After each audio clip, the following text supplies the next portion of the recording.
Well, thanks for staying tuned and welcome back to our discussions this morning as we continue to review issues in the news on Morning Express. It's been 5 years since the 20th of October 2020 NSAS protests. This morning, the Vanguard newspaper led with that in its regard.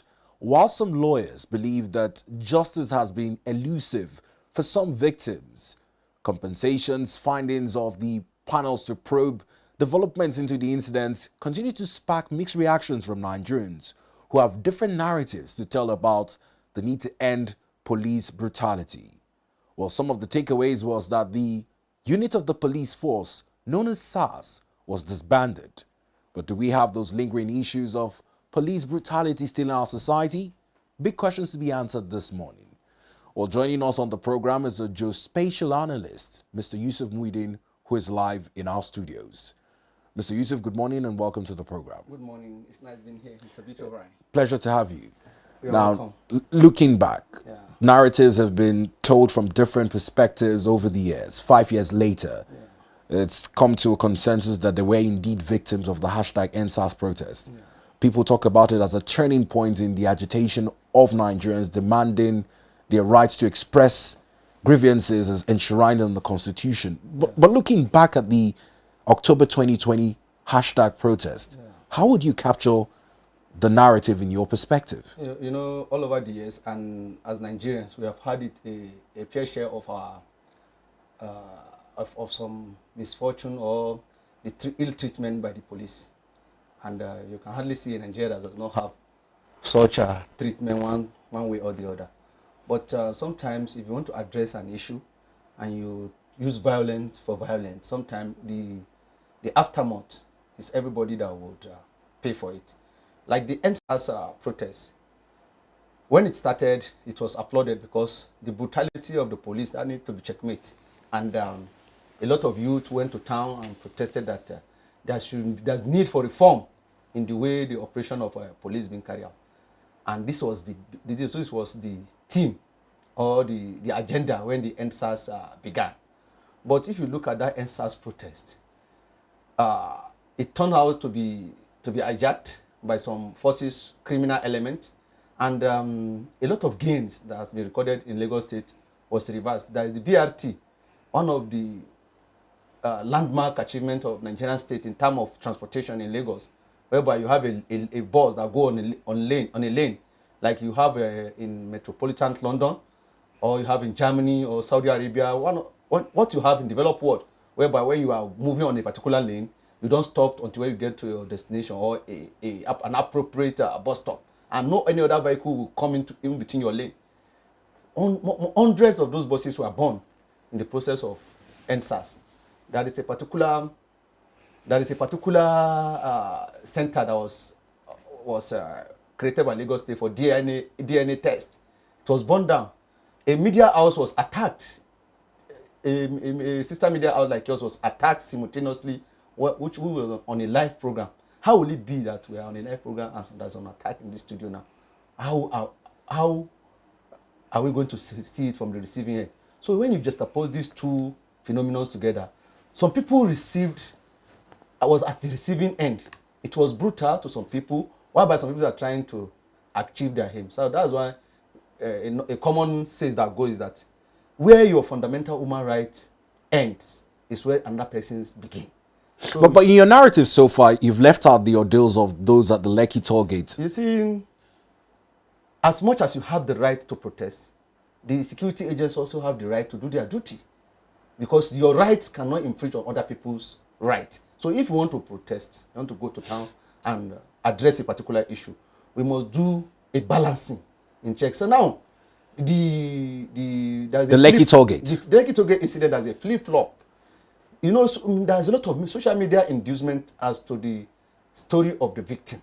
Then the Lagos State government said anybody that was a panel, a pro panel that was established for that particular event, and they collected a lot of evidences as to who was. Then anybody that was affected should come out, so that, and hospitals were visited to see. So there's a lot of flip-flop, and that is one thing that one dangerous trend that we are playing with in this country, and we don't have the capacity to curtail the excesses if it happens, which is the social media inducing inducement of news. Some things are not up to the magnitude at which it will be promoted on the social media. So the findings of that committee revealed that some of them, like there was one particular actor that was said to have been dead. Some of the people that are said to have been dead come out clearly on that issue that they were not affected by the EndSARS protest. So a lot of flip-flop came in, but by and large, the Lagos State government moved swiftly into action to appease. But the damages that occurred during that EndSARS made the EndSARS lose its steam.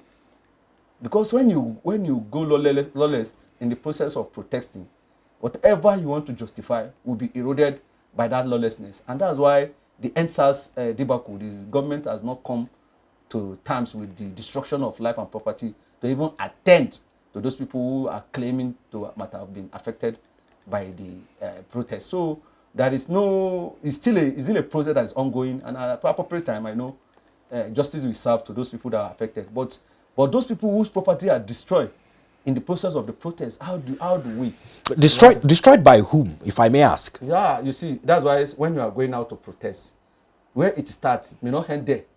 So we should be able to, if you want to protest, if you don't have the capacity to manage those protests, it's better you don't go out to protest. But when we paint the story of EndSARS protests, we take away the other cities involved in Jos, in Port Harcourt, even here in Abuja. Almost focus seems to be on Lagos. Yeah. Why is this so? What was done differently in Lagos? You see, Lagos was the epicenter of the protest. They have the facility to even beam it live on social media, and the social media footprint in Lagos and around Southwest is very large. So, and that's why it is more proclaimed. You know, that EndSARS snowballed into a lot of theft. Warehouses and many other property that belong to government were looted. People who have their grains in stores for sales were vandalized, and this, if we continue in this stride, what it will lead to, some of us will not be able to curtail it. What I'm just saying is that anybody want to go out for a protest, you should make sure you have the capacity to protest. The capacity is to check the number of people you are putting out there, and if there is a conundrum, you should know how to control the crowd. And these are the essence of protesting. Now, let's speak on this crowd control that you raised. Let's stick with Nigeria. Leave the Arab Spring. During the Arab Spring, let me just give you let's speak on crowd control. Hold on, Mr. Yusuf, because I believe that's where the question emanated from. What was done differently in other states from Lagos.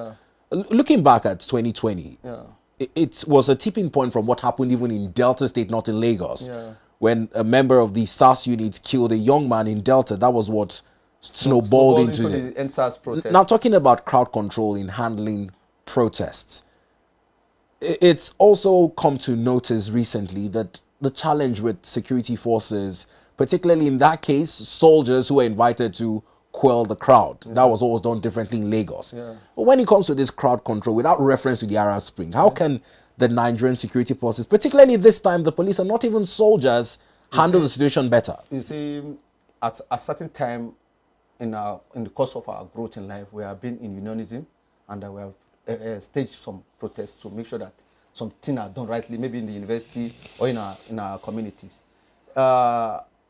In protests, first thing, record keeping of how many persons are you expecting to be part of that protest is very, very important. You are supposed to inform the security agents as to the number of people you are expecting, so that they'll be able to provide adequate security. Then you must mark out the route under which that protest, because it's a fundamental right in the Constitution. Marking out the routes which you take in the process of doing that protest. Now, when you mark out the route, you should not go away from that route. Where, now, like this particular one that they are trying to bring out in town today, you said you are going to Aso Villa. No, hold on. Let's stay with the issue. We're coming to that. Let's not jump the gun. We're still talking about hashtag EndSARS. Now, you are confined to a particular place. Then when you are confined to a particular place, the security agents will be able to know within that confine, this is the number of, and as crowd increases or decreases, the police will pull in resources. What I was also trying to bring in other climes that has happened, more than 1 million people are on the street, maybe in Tahrir Square in Egypt. Food supplies are coming, water supplies are coming because of the number, and the protest was peaceful, and their aim was, okay, this government, we are not doing what we want, maybe you have to go for us. Then it was well coordinated. And when you look at character that want to organize a protest, they have the records of make sure anytime they go out to protest, it turned out to be violent. Some people set out for a violent protest because no protest, from the word protest and the definition, it's just a fight. Because if I say you are protesting, you have shown that you want to fight. Then if you turn I disagree with you. the English word we are I disagree with you. and what what is the When you put protest without the first adjective, peaceful protest, that is when you leave it to the speculative notion that it is meant to be aggressive. You see, we are not Englishmen. But one thing that I want us to No, we're students of the language. I'm saying we're not Englishmen. But one thing that I want to let you know, peaceful protests, and most of them at time, most of the peaceful protests have never ended in peace. Particularly with your reference to Egypt. Have you seen anti-protesters in Egypt? It's only in Nigeria, supposedly, that we see protesters and anti-protesters. There is peculiarity to everything. If you come out with a philosophy or a psychology, in Nigeria, it doesn't go out with it's not everybody that take to it. Like now, we have Christians, we have Muslims in Nigeria. But even all these Muslims, let's not make it about religion. Let's speak to the subject. Let me stay at Islam. They have more than 50 sects. So the doctrine of each sect is different. So you may bring out something, and I will tell you that my own doctrine is not in tandem with me. The diversity and the homogeneity of Nigeria is different from other clans. There is a need for us to study who we are, so that we can be able to. So do we study who we are in isolation to what the Constitution provides for? Now, the Constitution said you have the right to protest after. I believe if the word was negative, the Constitution shouldn't have put it there, since it's negative, like the way you're painting it. You see, in democracy, protest is part of things. If it's in military era, that ruled by decree, you don't even venture out that say you want to protest. But in military, when you have democracy, protest, even this present president is one of the most protesting personality we have ever had in this country when he was in the opposition. So protest is an ingredient in part of democracy. Look, inside political parties, if the leaders make some decision, followers can resist it within a political party, not even intra-political party. Now we have a ruling party and we have the opposition. The word opposition means a kind of is synonymous with protest. So you oppose whatever it is they are doing in that particular government. So when you want to protest, the limit of your right hence when other people's rights are infringed. That's what I'm just trying to.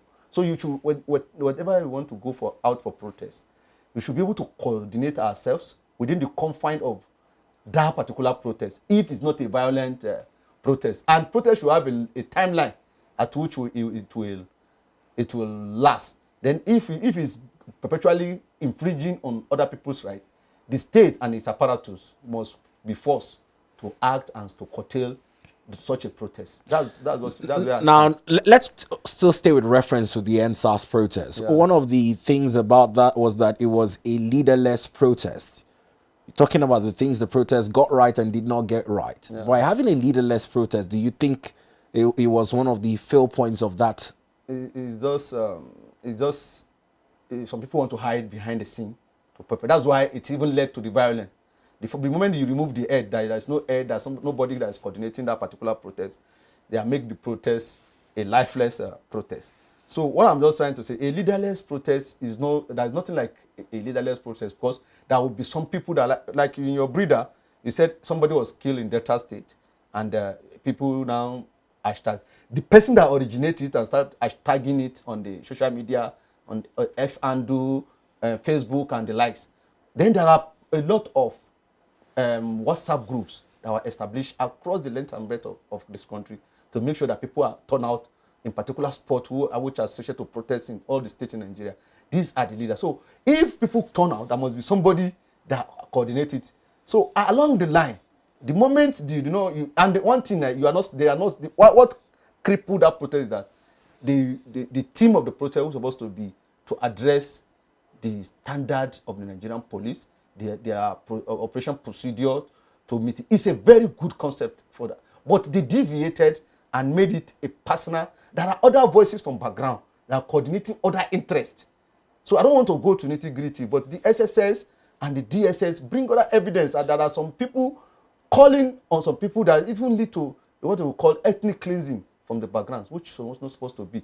And when you see that your house is being on fire, you'll be forced to react. Nobody. Let's talk about the reaction, which you seem to be very proactive of. Yeah, I'm not proactive of the action. No, hold on. At any point in time, do we agree that protests are supposed to be handled by the police? Do we, at any point, need soldiers for armless protesters? You see, a particular nation comes from a particular background. There is a language some people understand. But you talked about the difference between military and democratic-led governments. Let me tell you, we come from a particular background. We have so many years. The military background. Yeah, no, we have so many years of military rule. The concept of "do you know who I am" is something that originated, and many of us do use that concept. Then our workplace environment, even civil space, has been have a kind of regiment. If you have a boss in the office, you can't walk up to your boss and even express some little norms that will even make the workplace a better place. Since he's your boss, you said they will hear that in some place of work, wait for your time. No, obey the last order. Even if you're not a military setting. So when you are told to do something in a civil service or in a work environment or in school, even lecturer-student relationship in university, when a lecturer comes into the class, he will just say, "You get out of my class," and you cannot. There's nothing you can do about it because that military background is there. So now when you want to go out for protest, you should know that we have a particular background as a nation.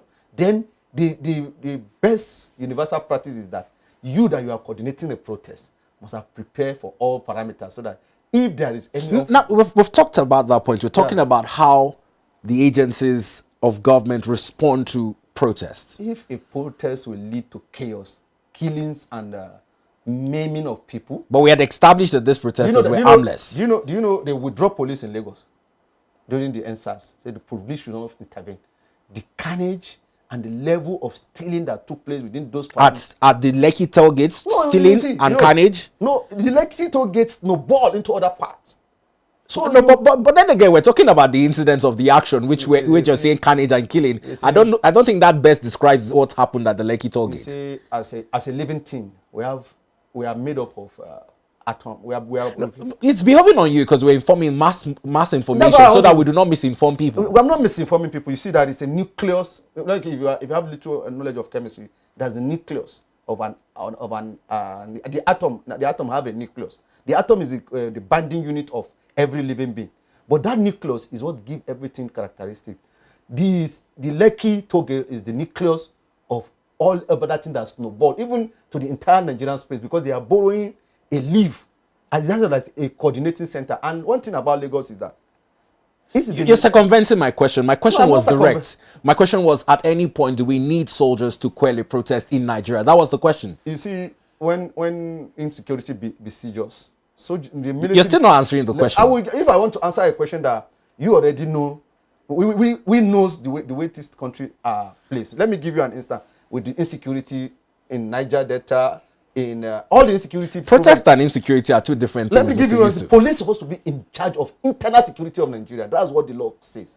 All over so by inference now. Now, if because of the police over the year and prolonged time of military rule, the police has been bastardized, has been reduced to VIP guards. Nigerian police is yet to be on a footing that will give it the grip.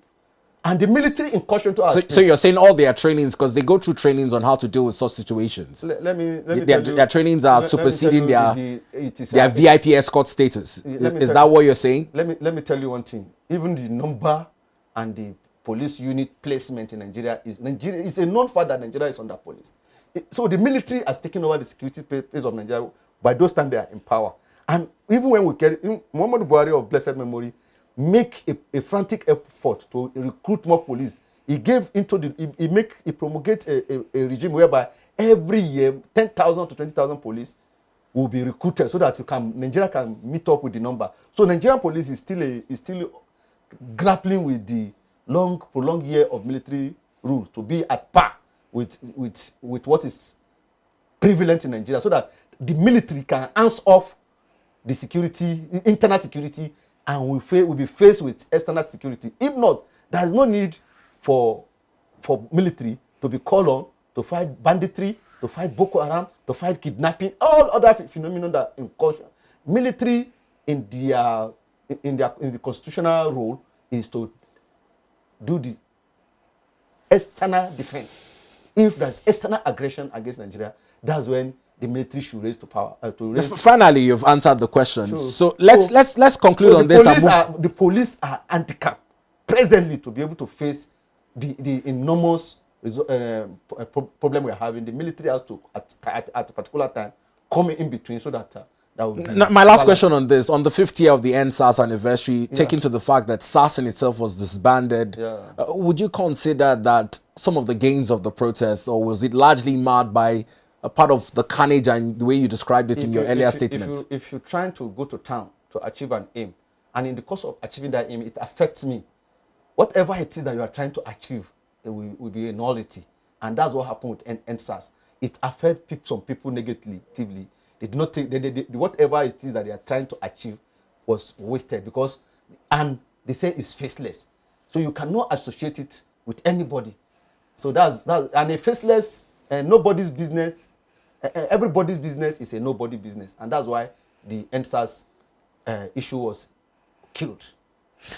Now, moving on to another protest today, following a court approval for the hashtag Nnamdi Kanu protest, the court had approved the process but had barred access to sensitive government areas.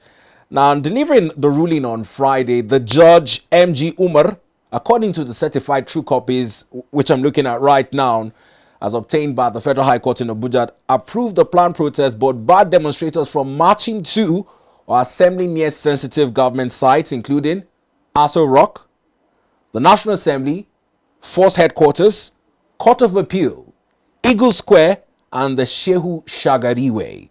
These were all areas that reportedly were out of bounds, with restrictions given to protesters. Now, it's emanated from some of the scenes coming in, which in a couple of minutes or in subsequent reports would also greet your screens.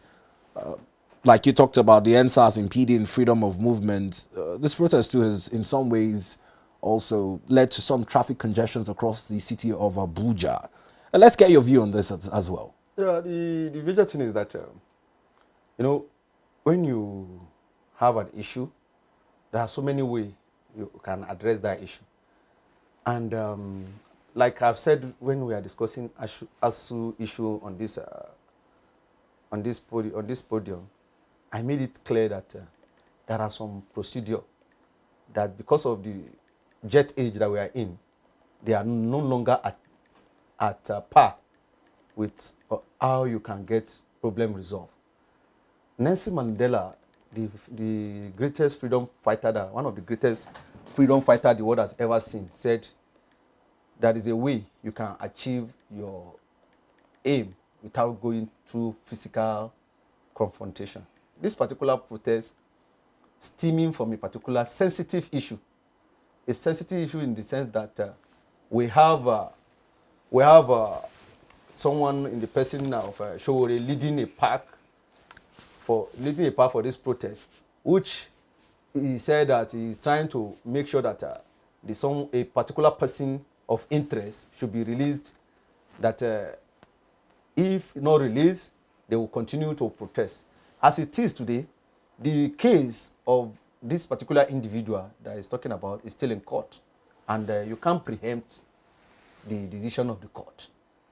And if something is in court, all you need is to maybe take some set of lawyer to expedite the judicial process so that as to the person to be released. So coming out to say you are going to the Aso Rock Villa, somebody like Showore, who contested and could not muscle even 10% of the national vote in the last election, said he's going for the Aso Villa. So maybe because he lost an election, he's now trying to go through the back door by leading a popular revolution so that he will be the face of that revolution. So it may start with a small protest. If he's snowballing to another thing, he will not be the champion. So as far as I'm concerned, the people that are leading this process, people like Showore and the likes, are just a professional protester. The only thing you know them to be for is protest. Now let's come to the basis of this hashtag Nnamdi Kanu protest, because the NJC has also released a statement, and the statement from the AJC on its verified website says NJC dismisses reports of Nnamdi Kanu release.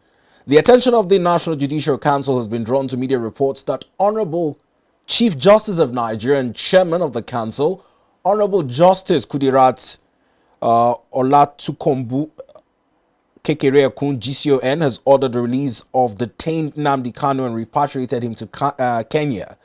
The council wishes to state the media report is false and fragments of imagination of the writer, as there are no court proceedings, decision or judgments where such statements ascribed to his lordship was made. The council categorically emphasizes that the Honorable CJN neither presided over any case of Nnamdi Kanu at the Apex Court where jurisdiction issues were argued, nor made any such pronouncement. His lordship, the Honorable CJN, never wrote any formal letter to Kenyan government or Kenyan High Commission apologizing on the issue of arrest of Nnamdi Kanu and the trial. The council urges members of the public to disregard the fake story. And this was signed by Kemi Babalola Ogundegba, Esquire, Deputy Director Information. It was posted on the 19th of March 2025, and our attention has been drawn to it again. Now that the NJC has dismissed the report of Nnamdi Kanu's release, in your opinion, what does this make of the protest? I've earlier said that we are at a trend we are moving into is this social media simulation of news, fake news, something does not happen, and you go like recent time there is the issue of the coup, all those things. Is a very dangerous precedent that we are trying to set, and if it is not curtailed, one day maybe it may lead to something that all of us will live to. If I would say, we live to say this is not what we planned for. Oh, but yeah, the issue of Nnamdi Kanu is something that's still in court, and the jurisdiction is still on it. So anybody who have anything to say in that regard should approach the court as to expediting the judicial process, as to maybe to make sure that he is released, or he should be prosecuted and hand over the appropriate punishment as to the crime the state he said he has committed. But having said that, this issue of Nnamdi Kanu is something that we have to holistically, as a nation, sit down and find a lasting solution, which I think it should be negotiated in a friendly manner, so as to make sure that all the warring party is settled without any physical confrontation, so that our nation can forge ahead from this particular issue. If we continue to flog the issue, it may lead to something that we do not bargain for. And the issue at hand is he was accused of committing some crime. Under the law, it has its punishment. So one thing on the side of government is that they should do a very strict judicial process as to... Okay. And I'm talking about this swift judicial process. Yeah. It's under the notion that this trial has lingered on for long. Yeah, they say justice delay is justice denied.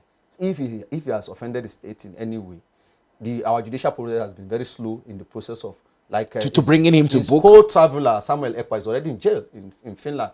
So why is his different? Why it is known that the two of them, both Samuel Ekpa and the person of Nnamdi Kanu, are troublemaker. Because if the Finland... No, but it's not your place to say, because you said the matter is in court. You see, you have to just oppose what happened in Finland, where they have a swift judicial process. He's not offending the government of Finland. He did something that is against international treaty, using Finland as a base, and they punish him as such. So if Nnamdi Kanu that was even in Nigeria, let me tell you, this issue of Biafra... And, no, let's not go there. Let's just talk this about issue of what Nnamdi Kanu is agitating for is a dangerous issue. No, talking about the trial period. If the evidence at hand is overwhelming, you're talking about why it's seemingly slow. It's leading a secession movement, and let me tell you, go and check the history of 90% of secession movement do not end well, and even the last time we had this problem of secession, the key pin, Odumegwu Ojukwu, said it's a senseless war after the war have consumed 1.5 million people. Children, properties, friendship, alliances that have been formed. One of the best set of people you will see in Nigeria in terms of commerce, viability, and friendly people are people from the southeast. If anything happen again, it may not go well, not for only them, for all of us. So we must find a way. All right, Mr. Yusuf, Universal hold your best thoughts practice. there. Let's give our viewers some live feeds. Now coming in from the streets of Abuja, eyewitness reports and some is filed in by reporters who are monitoring the developments with the hashtag Free Nnamdi Kanu now protest in session. I've been sending in images that would now greet your screens. Now it's back to the gridlocks, traffic experienced by commuters who on the way to work, making school runs, going about their daily businesses, who have been caught in the traffic. Now, this is following attempts by security operatives, which are, according to Omoyele Showore, who is the convener for the protest, that called and beckoned on the police operatives to ensure that the protesters are protected. Now, whilst we are yet to get specific location tags on this images greeting your screen are from Abuja. You can see commuters on foot trekking, gridlocks, traffic jam, vehicles caught in traffic. We're getting information that this is from Nyanya Abacha Road, major entry route into the FCT. And Mr. Yusuf, speaking to these images, away from the protest now, these individuals have no business with the protests, about their own duties, but are now at the suffering hand of this. You can see many of them with their luggages on head. Care to make any remark in that regard? You see, that's why what I said earlier. If you are going to start something, don't start something that you cannot finish. The quantum, if you have gathered in a place and make sure that you did not expand the scope, then when you go for the act of government, that you are coming to the seat of power, then the security agency will be forced to make a provision. What happened this morning is that from particular parameters, we are being blocked for movement. Like those places you mentioned that the court said that it should not go close to government establishment. Those places were the parameters to those places were blocked for vehicular movement, even pedestrian movement. Now look at the adverse effect of just one set of people. How many people are there that are going for that protest? Now there are, of course, thousands of people. The means of like today now, it will not be a good day for many of them, because maybe you are not used to trekking long distance. Today you will be forced to take a long distance trekking to work. So these are the things that you should foresee anytime you are bound to go out for protest.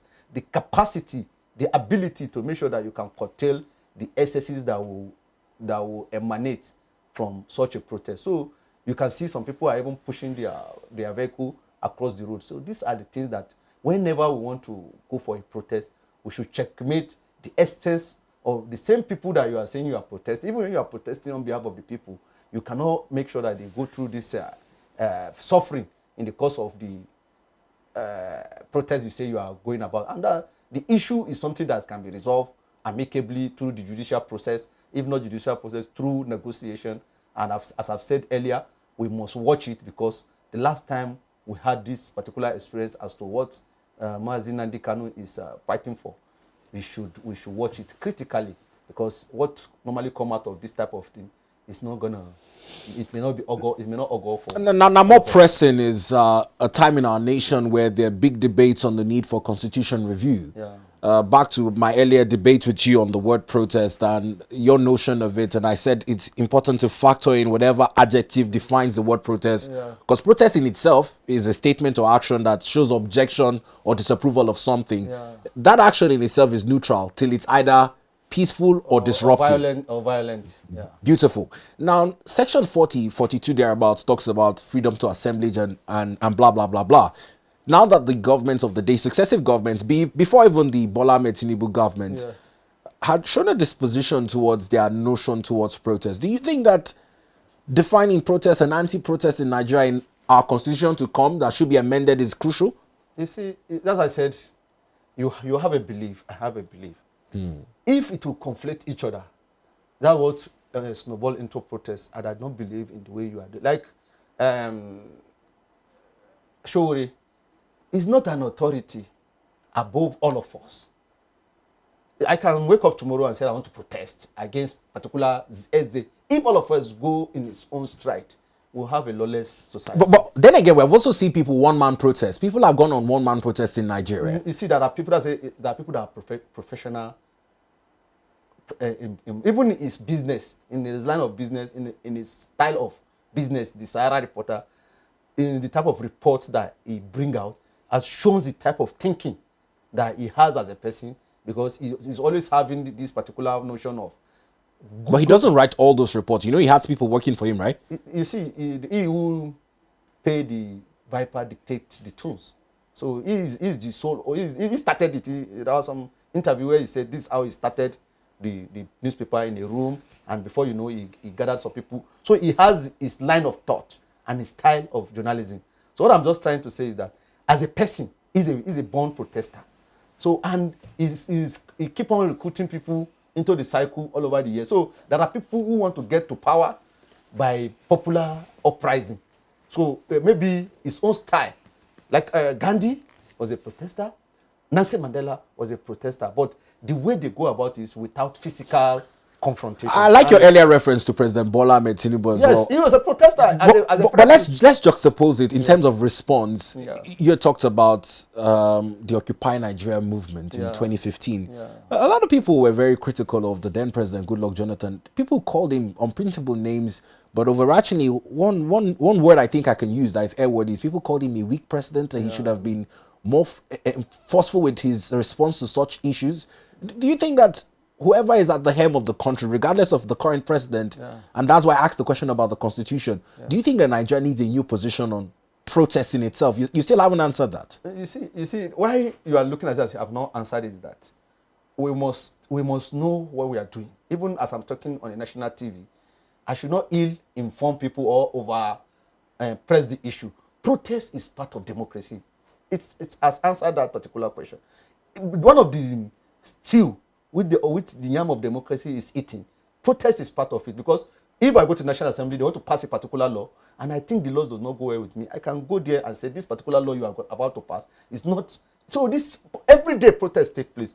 Okay, they say they should release Nnamdi Kanu. Some people are at the National Assembly, some feel that Nnamdi Kanu action in the Niger in the southeast has led to the maiming and the killing of some people. Then their own life too matters, and that justice must prevail. That Nnamdi Kanu must face punishment for his action.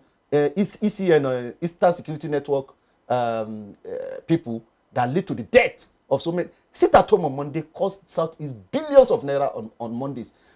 Children are being killed. They turn those his followers turn into criminal and make life unbearable in the Southeast. Southeast used to be the hub of business. Aba, Onitsha. If you want to buy spare parts, you want to buy clothing, Nigeria's dreaded Southeast, which used to be a commercial nerve center in Nigeria. You can't even travel there. You choose day that you want to travel. So people who should fly to Southeast to do business cannot go there as a result of the action. Businesses fold up. So those people too, some people were at the National Assembly and protested that they are lost, and the killings that was occur as a result of Nnamdi Kanu's action. They demand justice, so he must be asked to face the wrath of the law. So it's two-way. This thing is two-way. It's not, nobody has monopoly of what justice should be. So in as much as we want to protest, we should learn that your own right should not infringe on my own right. Even if I want to protest, sometimes I will appeal to sense that if this protest will lead into something that will cause chaos, and today now people will lose business hours because you just feel on an issue that is still within the law court. And I urge the government to expedite action on this fellow. The trial of Nnamdi Kanu. If he's guilty, he should be sentenced, and let there be no one man can be bigger than the entire Nigerian nation. So if he is found guilty, let him face the wrath of the law. And if he's not guilty, let him be released so that peace will reign. They have evidence, or if you say you have evidence, we have SS, we have DND, we have so many security agents who are supposed to have gathered evidence to make sure that this the process is I think it's a fine place to leave it there. Oh, Mr. Yusuf has quite brilliantly put it. If he's guilty, he should be prosecuted and made to face the punishment. If he's not guilty, he should be freed, so that the process doesn't linger on and continue to deprive certain persons of their freedom to associate and go about their businesses. Within the course of the day, we'll continue to bring live images following coverage of the events as it concerns the hashtag Free Nnamdi Kanu protest. However, in concluding our discuss this morning, we'll take a look at a publication that's earlier made on the front page of the New National Star. The New National Star in its lead story said that Nigerian professors and lecturers are the lowest paid in Africa. It's coming at a time when the ongoing Academic Staff Union of Universities strike has entered its 7th day. President Bola Ahmed Tinubu had mandated the Alhaji Yayale Ahmed-led committee to dialogue with ASU, led by its national president, Professor Christopher Pinwuna. However, it's also taken the intervention of the Speaker of the House of Representatives, Right Honorable Tajuddin Abbas, to also wade into the matter. ASU, giving feedback this morning, said that they're making some leeway in negotiations, that they've had about 4 of the items that submitted in the 2009 agreement been attended to. However, they've not called off the action yet. Do you think you had been critical of them using strike? It's back to the tools available. Either you strike or you protest. You've condemned both in some aspects, but it seems as though ASU has been able to get some response from the government in this regard. But when you look at the lowest paid being one of the issues the ASU president raised, Professor Pinwua talking about the fact that his colleagues are drawn away from the country, that even if the government does not attend to their yearnings, we're losing our best brains to other nations. Let's get your reactions to this. You see, I'm a product of ASU, and they are my lecturers, and so whatever it is I will say passed to me through their action and inaction over the years. Let me tell you, in this modern era, there are so many ways to go about. One of the key components that ASU has always demanded is university autonomy all over the years. And the autonomy of university is what that will grant ASU what they want. They should find a best approach as to how to make ASU have autonomy, the university system have autonomy. One thing that is very, very key and germane is that they must evolve a mechanism, because these people in government are not from outside this country. They are wards and kids and family, and the constituency where the government represent are also schooling in this Nigerian university. So it's all of us are involved in this particular case. My own take is that locking down the school whenever you want to go for strike, you can do there are many procedures you can employ that it will even get to the government better, which I don't want to state on the national TV, that you can employ that is better than going on strike, locking down the university and making people lose time that they are supposed to have graduated from the school. So if ASU want to solve this problem, they themselves know better as to, and year in, year out, it has been the cry that ASU is one of the least paid in the world.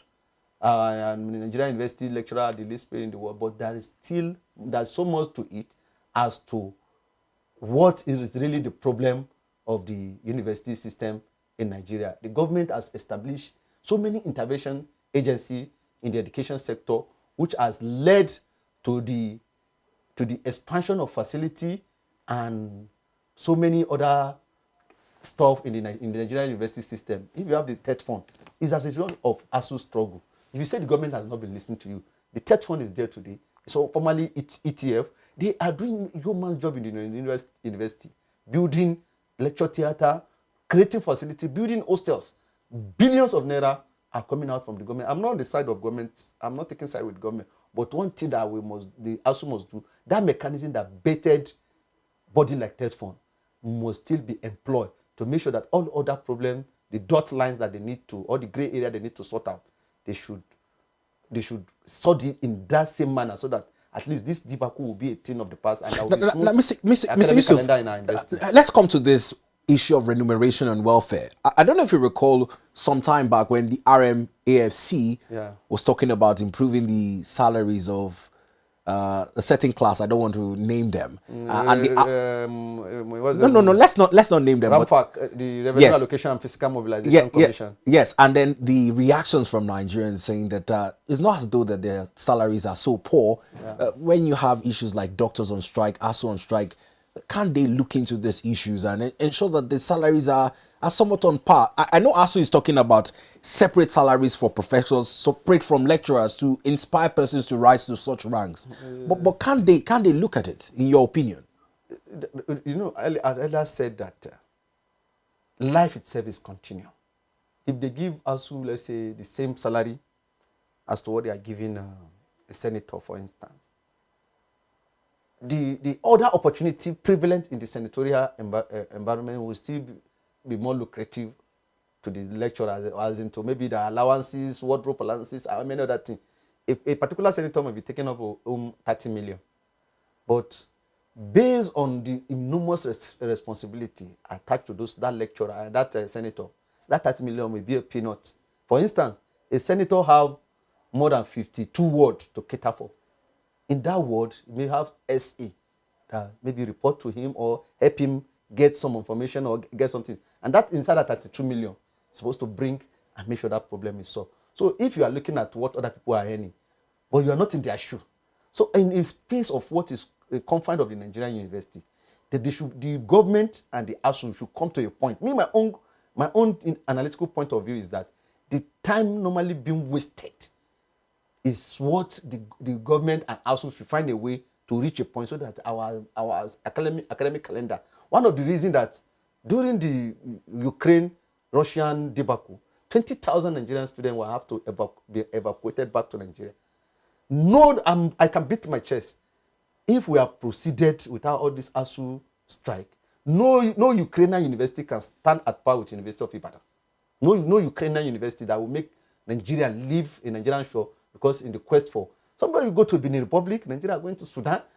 These are people that are in Nigeria when they are having problems to where we lecture them and bring up their lecturers. So for us in Nigeria, one of the bane of Nigerian university is becoming ASU itself because of the time wasted. Many people started going outside this country, go to mushroom university in unknown countries because you just want to obtain degree because they are wasting your time at home. A certain president, Ibrahim Badamasi Babangida, established 4 or 5 technology university, Futa Owerri, Futuyola, there's another one in Akure.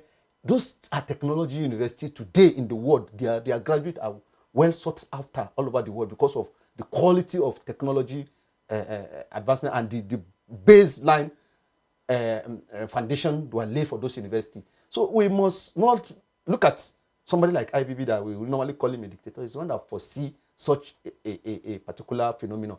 And today, as we are building our Silicon Valley, as we go into technology, this network and new mobile telecommunication, we don't even need expertise outside this country.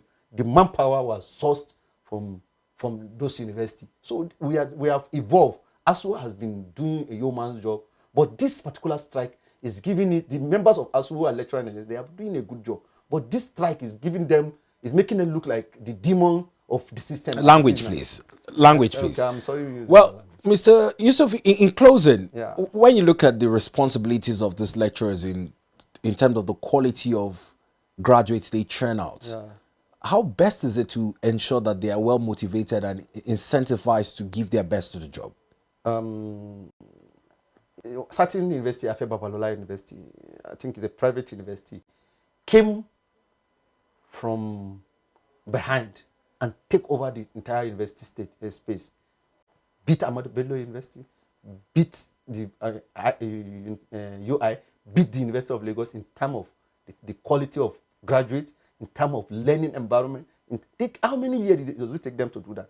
And what would you attribute that success to? It is consistency. There are problems. If you go to Afe Babalola, it's not that there's no problem. But what they do is that, okay, this is what we have. As in terms of salary for this is what we have. This is the facility we have. Because you have this facility, you have to forfeit this before you understand what I'm saying? So that particular arrangement can be, Nigeria are too intelligent. We are too smart for all this debacle. We are past this age, the age of confrontation and all this fights here and there. We are supposed to come together and see how we can build a better nation. Nigeria doesn't deserve stagnancy as a result of dispute that can be resolved. Well, Mr. Yusuf Muyideen, we must thank you for your time on the program this morning. We appreciate you for joining the conversation and sharing your thoughts with us. It's nice being on the Advocate